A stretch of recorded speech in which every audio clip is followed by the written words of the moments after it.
Hello बच्चों, let's read this question and the question says that what is meant by a non-renewable source of energy? Give two examples of non-renewable sources of energy. तो आइए बच्चों, अब इस question को हम यहाँ पर सॉल्व कर लेते हैं। इस क्वेश्चन में बच्चों हमसे ये कहा गया है कि यहाँ पर हमें बताना है कि non renewable source of energy का मतलब क्या है और दो एग्जांपल देने हैं non renewable source of energy के। तो इस क्वेश्चन में जो बच्चों हम की कॉन्सेप्ट यूज़ करेंगे, की कॉन्सेप्ट वो हम यूज़ करेंगे यहाँ पर sources of energy, sources of energy, energy.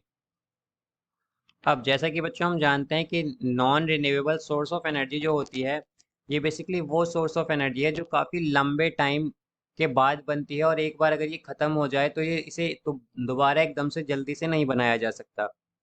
तो हम कह सकते हैं कि non renewable source of energy जो है, non renewable, non renewable, non renewable source of energy, source of energy, source of energy is defined as the is defined as the source of energy, as the source of energy is defined as the source of energy which accumulated, which has accumulated in nature, which has accumulated, accumulated, accumulated in nature over a long period of time, over in nature over a very long period of time,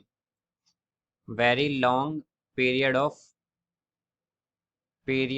time, and cannot be replaced, and cannot be replaced, cannot be replaced when exhausted, replaced when exhausted, exhausted।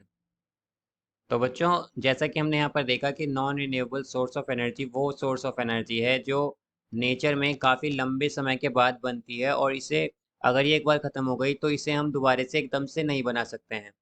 और इसके जो examples होते हैं बच्चों हमारे पास, वो होते हैं, एग्जांपल हो जाएंगे इसके हमारे पास, एग्जांपल्स होंगे इसके बच्चों, एक तो कोल होगा और दूसरा होगा coal and petroleum, coal and petroleum. ये बच्चों इसके एग्जाम्पल्स होंगे हमारे पास। So I hope you understood it well. Best of luck.